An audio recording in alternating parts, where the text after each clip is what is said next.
এক যে ছিল এক গরিব বুড়ি।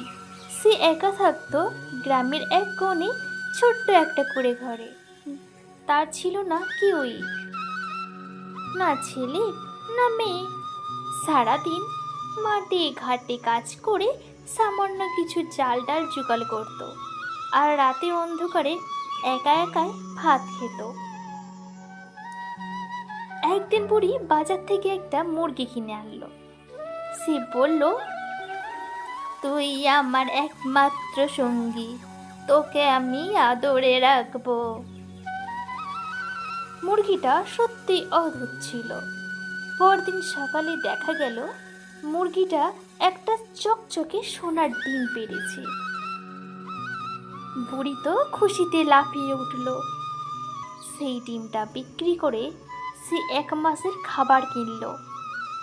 এরপর থেকে প্রতিদিন মুরগিটা একটা করে সোনার ডিম দিতে লাগলো। বুড়ির জীবন বদলে গেল। সে এখন ভালো খাবার খায়, নতুন জামা কাপড় পরে ঘরও সুন্দর করে সাজিয়েছে। সবাই অবাক হয়ে বলে, বুড়ি হঠাৎ এত টাকা কিভাবে হলো? কিন্তু সুখ বেশি দিন সয় না। একদিন বুড়ির মনে লোভ জাগলো। সে ভাবলো, মুরগিটার পেটে তো নিশ্চয় অনেক সোনার ডিম জমা আছে। যদি একেবারেই সব ডিম বের করে নিই, তাহলে তো আমাকে আর দিনের পর দিন অপেক্ষা করতে হবে না। আমি তো আরো বড় লোক হয়ে যাব। এই ভেবে সে ছুরি নিয়ে মুরগিটাকে মেরে ফেলল। কিন্তু কি ভয়ানক! মুরগির পেটে একটাও সোনার ডিম ছিল না।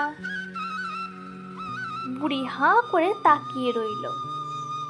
না মুরগি আছে, না ডিম, না টাকা, না পয়সা। সে একা বসে কাঁদতে লাগলো। হায় হায় রে, এ আমি কি করলাম? আজ আমার লোভে সব গেল।